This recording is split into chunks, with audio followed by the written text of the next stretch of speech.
अशोक जी वो कह रहे हैं अनेकों उदाहरण के, ठीक है गौरव जी अब रुक जाइए, वो अनेकों उदाहरण के जरिए ये कह रहे हैं कि आपका पूरी पार्टी का कंपस मुसलमानों की तरफ झुका हुआ है।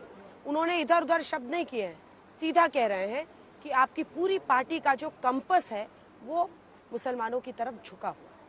अबू तेरा तो गेम बजाना पड़ेगा। मुझे लगता है कि सबसे पहले तो आज तक के तमाम दर्शकों को हनुमान जयंती की बहुत बहुत बधाई हो। उसके बाद दूसरी बात मैं कहना चाहूंगा, शायद मेरे काबिल साथी को ये नहीं पता कि 10 साल तक देश के प्रधानमंत्री सिख रहे, लेकिन हमने कभी ये नहीं कहा कि हमने सिख को बनाया या सिख बना। हमने ये कहा कि वो काबिल थे, वो इसलिए बने।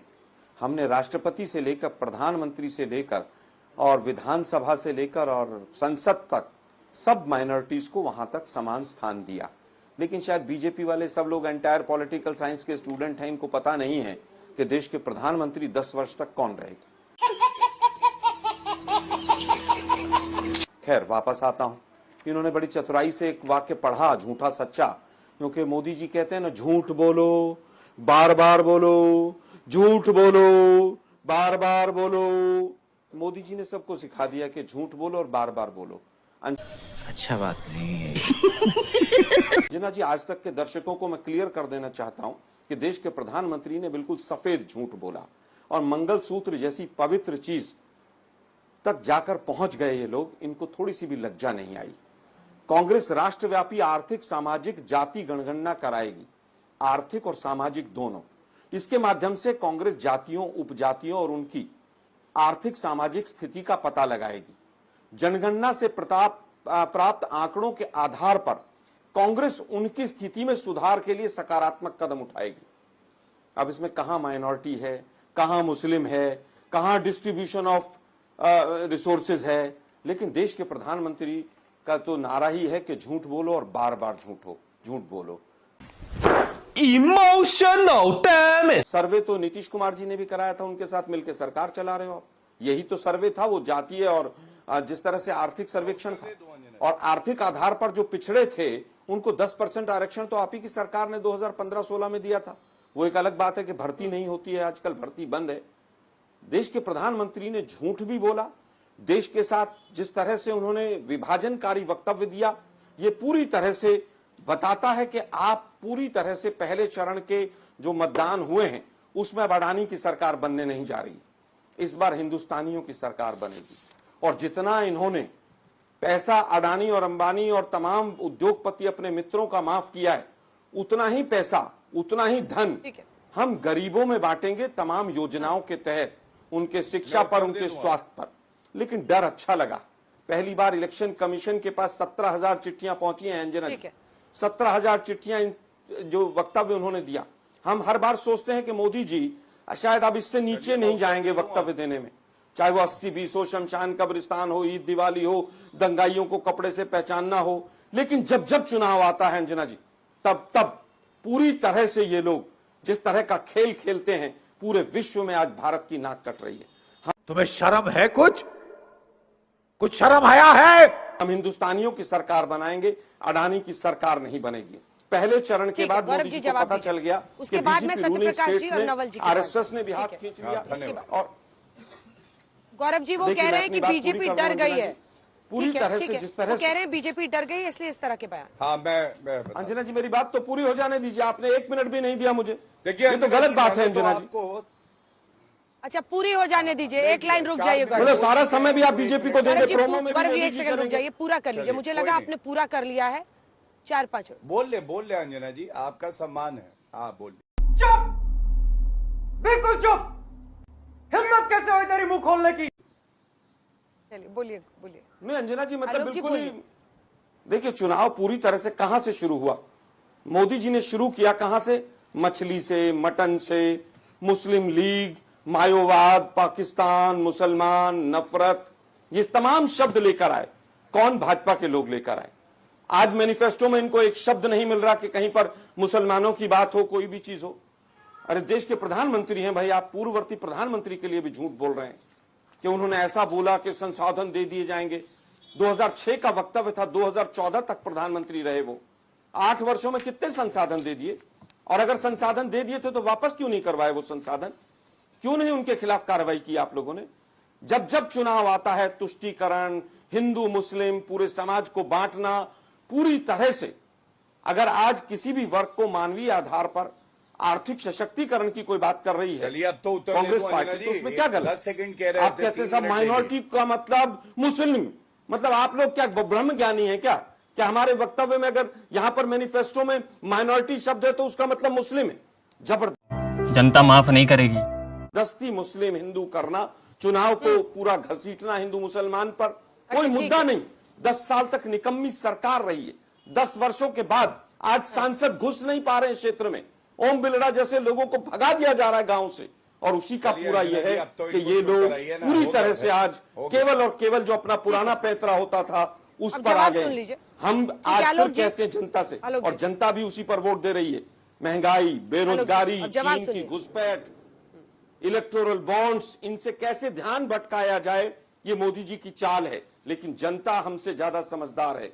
मोदी जी का नारा है झूठ बोलो, बार बार बोलो, 7-8 खूब मिनट से बोल रहे हैं, आपको बोलो, मालूम झूठ है? बोलो, आप चुप नहीं करा उसी रही पर चल रहे हैं अब मोदी। इनको सम्मान प्यारी समझ गई।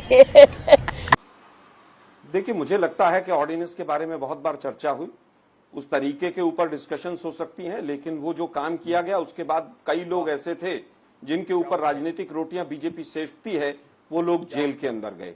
123 वक्फ बोर्ड की प्रॉपर्टीज अगर दे दी थी तो 10 साल से आप प्रॉपर्ट यहां पर सरकार में बैठकर क्या पकौड़े तल रहे थे आप लोग?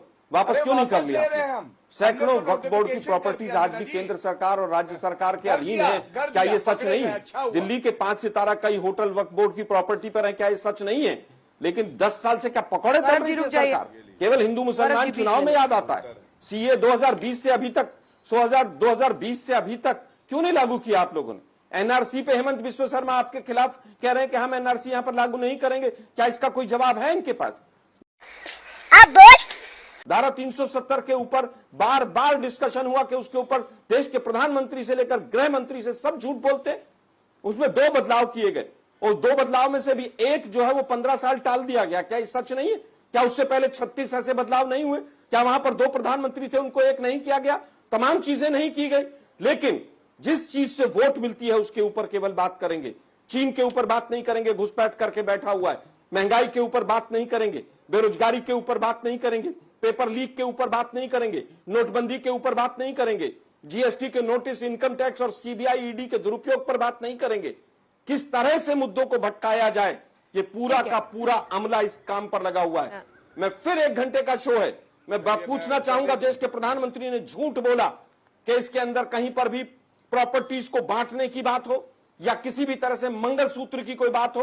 देश के प्रधानमंत्री को पूरे देश से माफी मांगनी चाहिए, और माफी नहीं, इलेक्शन कमिशन जो सो रहा सत्यप्रकाश है मिश्र जी, उसको ठीक है, जाकर आलोक जी। कार्रवाई करनी चाहिए। सत्यप्रकाश, तुम चुल्लू भर पानी में जाके डूब के मर जाओ। देखिए अंजना जी, मैं तो सिर्फ 2 बात कहना चाहता हूं इस तरह के राजनीति में कि हैट्रिक लगाने के लिए अब कोई हर ट्रिक उनका फेल कर चुका है मोदी जी का। इसलिए जो वास्तव में उनके डीएनए में है कि लोगों को विभाजन करके, नफरत फैलाकर, घृणा फैलाकर, और घृणा फैलाने में महिलाओं का मंगलसूत्र तक का इस्तेमाल कर दिया। वास्तव में उनकी मंशा है कि संविधान बदले, आरक्षण खत्म हो, और जिनको उन्होंने प्रत्याशी बनाया है, खुलेआम तौर पे प्रचार के दौरान कहा है कि यह संविधान बदलना है, इसलिए 400 का सीट का आंकड़ा पार कराइए। और इसका इतिहास में भी है। 1977 में मुंगरी लाल रिपोर्ट के आधार पे जब कर्पूरी ठाकुर ने आरक्षण दिया तो भाजपा के पूर्व जन्म के जो लोग थे, जनसंघी, वो लोग उनको भद्दी गालियां दी। 1990 में जब मंडल कमीशन लागू हुआ, वो सरकार छोड़कर चले गए, सरकार गिरा दिए। जब लालू जी ने दलितों, पिछड़ों और वंचितों, अकलियतों को आवाज दी तो जनरल राज करके प्रचार करते हैं। ये सत्यप्रकाश जी क्यों नहीं बोलेंगे? उनको मालूम है कि सृजन घोटाला पे शांति और Muzaffarpur shelter home rape case जैसे, जिसमें कि तोंद वाले मूछ वाले की चर्चा थी, वैसे घिनौने सच को छुपाने के लिए नीतीश जी कुछ भी कर सकते हैं। ये बात सही है, तभी तो इतना झूठ बोलने का उनको मौका मिल रहा है। सही पकड़े हैं। सम्राट चौधरी का बयान तो पूरे सार्वजनिक पटल पे है। उन्होंने बाप बेटी के संदर्भ में लालू जी पर, रोहिणी जी पर कितना घिनौना और गंदा बयान दिया, ये तो पूरा देश ने सुना था ना। जिस तरह की बात वो करेंगे उसका जवाब भी नहीं दिया जाए। उन्होंने कोई ऐसी बात नहीं कही है। देखिए, चुनाव आयोग के विषय में तो एक सर्वे भी आ गया कि 52% लोगों को लगता है कि चुनाव आयोग निष्पक्ष नहीं है। वैसे चुनाव आयोग से क्या उम्मीद हो सकता है कि वो कुछ कदम उठाएं, लेकिन हमारा यह कहना है कि जनता सब देख रही है और इसका जवाब जो है चुनाव के दरमियान मतपत्र से और मतदान से ही मिलेगा। और इसकी घबराहट भारतीय जनता पार्टी में है, वो चाहे शीर्ष नेता हो, चाहे प्रवक्ता हो, चाहे कार्यकर्ता हो, यही चीज वहां पे दिख रहा है। बाकी तो हम मुद्दों पे बात करते हैं, नौकरी पे बात करते हैं, रोजगार पे बात करते हैं और हमने करके दिखाया है। हम आरक्षण पे इसीलिए इस तरह बात नहीं करते हैं। हमने जातीय जनगणना बिहार में कराया है 17 महीने में, उसके हिसाब से आबादी के अनुसार हिस्सेदारी 75% की दी है। इसमें कोई क्या छुपाने वाली क्या बात है इसमें? इस देश में 100 में 90 शोषित हैं, उनके साथ न्याय तो होना चाहिए ना। मोदी जी इतिहास में घूमते रहते हैं और न्याय वर्तमान तक देने की बात होती है, वहां पर कहते हैं कि ये लोग अकलियत की राजनीति करते हैं, तो ये लोग समाज को बांटते हैं। पूरी तरह से उनकी मंशा है कि बाबा साहब के संविधान को बदल दें और देश में संघ के विधान से काम करें। इतना छोटा पहले कभी नहीं हुआ होगा।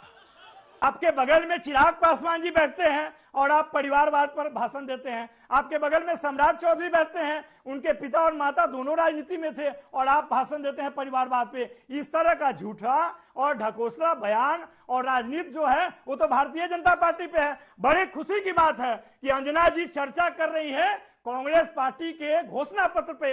भारतीय जनता पार्टी के घोषणा पत्र में तो झूठ के अलावा कुछ है ही नहीं। जो उन्होंने पहले भी बोला है वो भी झूठा और जुमला साबित हुआ है, वो चाहे 14 हो या 19 हो। और आज इसी डर से वो अपने घोषणा पत्र में न रोजगार की चर्चा करते हैं, न नौकरी की चर्चा करते हैं। क्या चर्चा करते हैं? 80 लाख गरीबों को हमने मुफ्त में राशन दिया। अरे भाई, 80 लाख को तो आपने गरीब बना दिया। यही सच है। आपकी राजनीति जो है लोगों को गरीब बनाना, लोगों को एक दूसरे से लड़ाना, हिंदू मुस्लिम में बांटना, यही आपकी राजनीति है और लोग इसको नकार चुके हैं और इस बार उसका मिलेगा आपको जवाब। ये बड़ी अच्छी बात कही आप लोग जी। जब 2014 में 44 सीटें आई थी तो एंथनी कमेटी की रिपोर्ट ने हार के कारणों पर चर्चा की। उस कमेटी की क्या थी फाइंडिंग? क्या उस कमेटी ने साफ साफ नहीं कहा था कि पार्टीज माइनॉरिटी अपीजमेंट पॉलिसी यानी अल्पसंख्यक तुष्टीकरण की नीति ने सबसे ज्यादा काउंटर प्रोडक्टिव यानी नुकसानदायक साबित हुआ है? ये एंथनी कमेटी की रिपोर्ट थी। देखिए, एंटनी कमेटी की रिपोर्ट ना तो मैंने पढ़ी और आपके पास कहीं आधिकारिक तौर पर हो तो जरूर मेरे पास भेजिएगा। ये भाजपा जो व्हाट्सएप पर ज्ञान देती है उस पर ज्यादा भरोसा मत कीजिएगा। आपके पास एंटनी कमेटी की अगर आधिकारिक रिपोर्ट हो तो जरूर मेरे पास एक प्रति भेजिएगा। लेकिन आज डर अच्छा लग रहा है। आज जिस तरह से हिंदुस्तानियों की सरकार बनने जा रही है और अडानियों की सरकार हटने जा रही है, आज जो 400 पार का नारा दिया जिस तरह से फेल हुआ, जिस तरह से आज पूरे देश के अंदर ये सिद्ध हो गया इनके तमाम जो लोकसभा के सांसद प्रत्याशी हैं उनके वक्तव्यों से कि इस संविधान को बदलना चाहते हैं, जिस तरह से आज पूरा देश ये जान गया है कि इनका असली चेहरा कौन सा है। पूरे वक्तव्य में आज तक के 1 घंटे के शो में मैं कह रहा हूं माइनॉरिटीज मंत्रालय आप चलाते हैं, लेकिन आज आप मुसलमान शब्द पर आ गए हैं और उसका सीधा सीधा कारण यह है कि किस तरह से नफरत और द्वेष पैदा किया जाए। लेकिन देश के प्रधानमंत्री तो मंगलसूत्र तक पहुंच गए। मैंने 2 सवाल पूछे अंजना जी कि इसमें मंगलसूत्र का कहां जिक्र है और हिंदुओं की प्रॉपर्टी लेकर मुसलमानों को कहां दे दी जाएगी। दोनों प्रवक्ता नहीं बता पाए, बल्कि उल्टा वो हनुमान जी के तिलक पर जाकर और अनाप शनाप बोलने लगे। 30 लाख रोजगारों की बात की है तो क्या ये अल्पसंख्यकों के लिए है, बहुसंख्यकों के लिए? क्या वहां पर लिखा हुआ है? लेकिन you are right bro. MSP की गारंटी क्या किसानों को मिलेगी? वो किसान क्या हिंदू है या मुसलमान है? पहली नौकरी पक्की होगी वो हिंदू की होगी, मुसलमान की होगी, कहीं लिखा है? लेकिन आज ये सरकार पूरी तरह से डरी हुई है और जेडीयू के साथी के ऊपर तो मुझे तरस आता है। 2 बार हमारे साथ सरकार चलाई है 2014 के बाद। पॉपुलेशन कंट्रोल के ऊपर नीतीश जी के बयान के ऊपर क्या क्या बदतमीजी बीजेपी ने की थी उसको सबको भूल गए। शायद डीएनए पता चल गया होगा अब इन लोगों को अपना। ईडी सीबीआई के खत्म, bye bye, tata, goodbye, गया।